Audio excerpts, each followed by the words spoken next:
Kevin Lombard here with Lombard Equipment. Assisting me is Duke.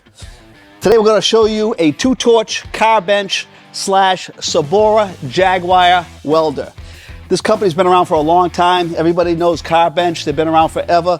This is a nice 2-torch welder. It has silicon bronze. It can do steel. And it also too has a nice 12-foot lead with a push-pull gun for the aluminum side. The welder's in excellent condition.